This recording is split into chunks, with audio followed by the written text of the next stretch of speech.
भारत के पड़ोसी, काफी लोगों के प्रश्न होंगे बांग्लादेश के बारे में। हाँ, ठीक है, तो बांग्लादेश मार्च 2025 में बांग्लादेश भारत के उत्तर पूर्व और पूर्वी हिस्सों में परेशानी पैदा कर सकता है।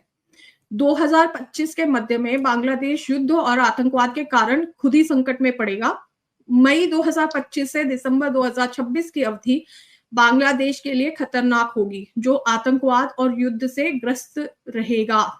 बांग्लादेश इस समय बांग्लादेश के सहयोगी जो राष्ट्र है वो भी युद्ध और अपनी समस्याओं में व्यस्त रहेंगे, इसलिए ज्यादा मदद नहीं कर सकेंगे। इस अवधि में उसे आर्थिक नुकसान का भी सामना करना पड़ सकता है।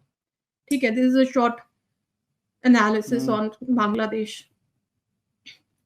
पाकिस्तान का है। पाकिस्तान अपने सहयोगियों चीन, सऊदी अरब, तुर्की और अमेरिका के साथ पाकिस्तान के संबंध गर्म और ठंडे बने रह सकते हैं, जैसा कि हमने 2024 में देखा था। देश में आतंकवाद बढ़ सकता है। मई 2025 के बाद उसे अपने पूर्वी पड़ोसी यानी भारत से कुछ परेशानी हो सकती है। अब हम देखते हैं नेपाल। नेपाल का लग्न मीन राशि का है। मीन राशि आप ध्यान रखिए, जहां पे जो 29 मार्च को जो सूर्य ग्रहण लग रहा है और शनि का मीन राशि में प्रवेश हो रहा है, तो नेपाल का लग्न मीन राशि का है। इसके साथ ही अप्रैल से शनि के गोचर के साथ नेपाल के शासक वर्ग और प्रजा को परेशानी हो सकती है। भारी बारिश और भूस्खलन के कारण विनाशकारी मौसम हो सकता है, जिससे मानव जीवन और संपत्ति पर असर पड़ सकता है। वर्तमान नेपाली सरकार भारत के साथ संबंध बनाने को इच्छुक नहीं होगी। It will not be friendly. The current government of Nepal will not try to have friendly relations with Indian government.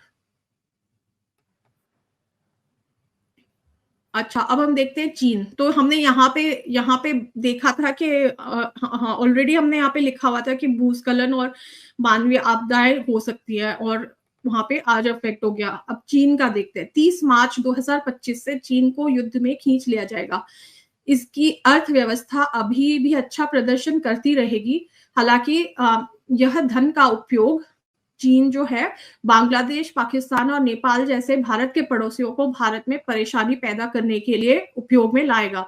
इस साल चीन में बड़े पैमाने पर भूकंप जैसे विस्फोटक दुर्घटनाएं या प्राकृतिक आपदाएं हो सकती हैं। ये लिखा हुआ था उस दिन।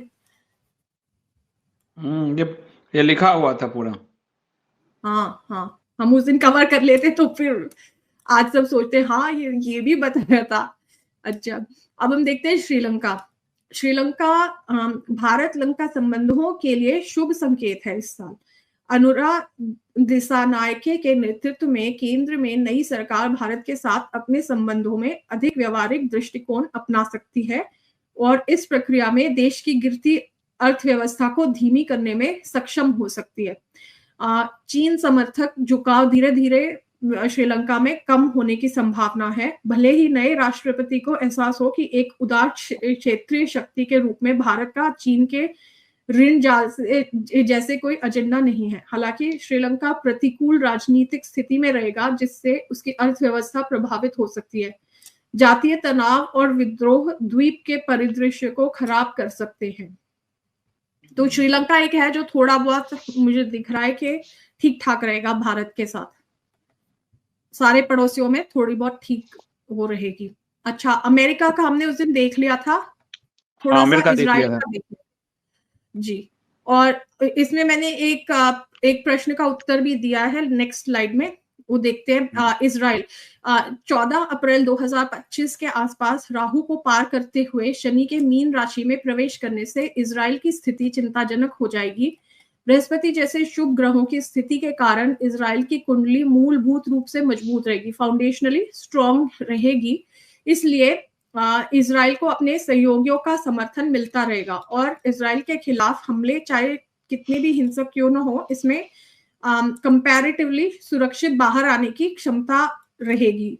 यह अपने दुश्मनों को कमजोर करने के लिए पर्याप्त ताकत से संपन्न रहेगा। Israel will be okay.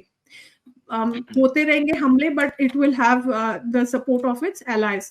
मई 2025 से नवंबर 2026 के बीच का समय वर्तमान इजरायली प्रधानमंत्री बेंजामिन नेतन्याहू के लिए अनुकूल नहीं लग रहा है। नेतन्याहू को महत्वपूर्ण चुनौतियों का सामना करना पड़ सकता है। संभावित रूप से उन्हें प्रधानमंत्री के रूप में अपना पद खोना पड़ सकता है, और यहाँ तक कि उन्हें जेल जाने की संभावना सहित कानूनी परिणामों का भी सामना करना पड़ सकता है। Is what I see about Israel. Last है रशिया इन 2025। 30 मार्च का सूर्य ग्रहण और मीन राशि में शनि का प्रवेश अगले 2.5 वर्षों तक युद्ध में रशिया को उलझा के रख सकता है। रूस की 2025 में यूक्रेन, यूरोपीय संघ और उसके सहयोगियों पर पकड़ बनी रहेगी। तो अपर हैंड तो रशिया का ही रहेगा हालांकि, but Russia could still be engaged in war। Bharat के साथ रूस के संबंध मजबूत बने रहेंगे। रूस की कुंडली में मंगल की स्थिति, ये जो है ये वाला पॉइंट ज्योतिषी और भविष्यवाणी का तो दोनों में डिफर है ये वाला पॉइंट। हाँ भारत के साथ रूस के संबंध बने रहेंगे जैसे ज्योतिषी में है, आप कह रही हैं।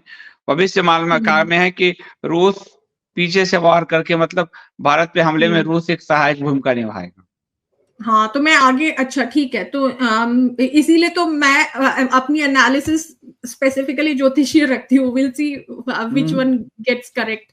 ठीक है, तो रूस की कुंडली में मंगल की स्थिति अपनी सैन्य शक्ति का उपयोग करके अधिक से अधिक क्षेत्र पर कब्जा करने के लिए रूस की कभी न बुझने वाली प्यास का समर्थन करती है। The never ending thirst for expanding its territories.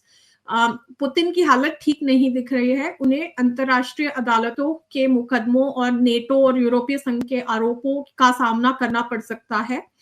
उन्हें अपनी सुरक्षा को भी मजबूत करना चाहिए क्योंकि उनकी हत्या के प्रयास की आशंका है। उनके स्वास्थ्य पर भी ध्यान देने की जरूरत है। गोचर शनि की स्थिति के कारण जेलेंस्की और पुतिन को दोनों देशों के बीच हिंसा पर लगाम लगाने के लिए बातचीत और कूटनीति के माध्यम से प्रयास करने में मदद मिल सकती है। अब एक प्रश्न आया था संदीप जी किसी एक पुराने लाइव में कि भारत को किसके साथ में रहना चाहिए, अमेरिका की तरफ या रशिया की तरफ।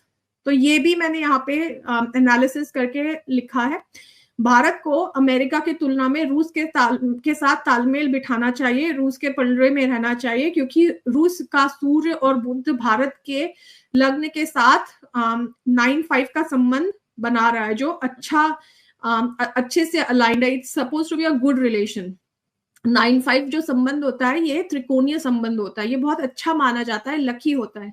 और सूर्य जो है वो सूर्य होता है गवर्नमेंट या सरकार या गवर्नमेंट का head, in this case Putin हो गया रूस के सूर्य, और बुध जो होता है मित्र।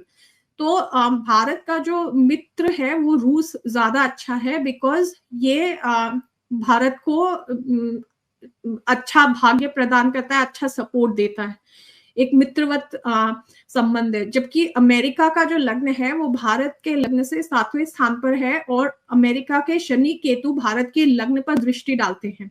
तो शनि केतु क्या बताते हैं, काट के अलग करना बताते हैं, और आपका जो सारा कार्य है उस पर बाधा डालना और काट के अलग कर देना और परेशान करना और बिना काम के छोड़ देना। तो जो हमें दिख भी रहा है, तो इसलिए रिश्ते में भारत को हमेशा, अमेरिका के साथ रिश्ते में भारत को हमेशा नुकसान ही होगा। ठीक है, ये एनालिसिस है। तो भारत को अमेरिका के साथ नहीं जाना चाहिए। जब भी भारत अमेरिका के साथ अलाइन रहेगा नुकसान होगा, और ये हमने देखा भी, ऐसा ही हुआ है। हाँ बिल्कुल।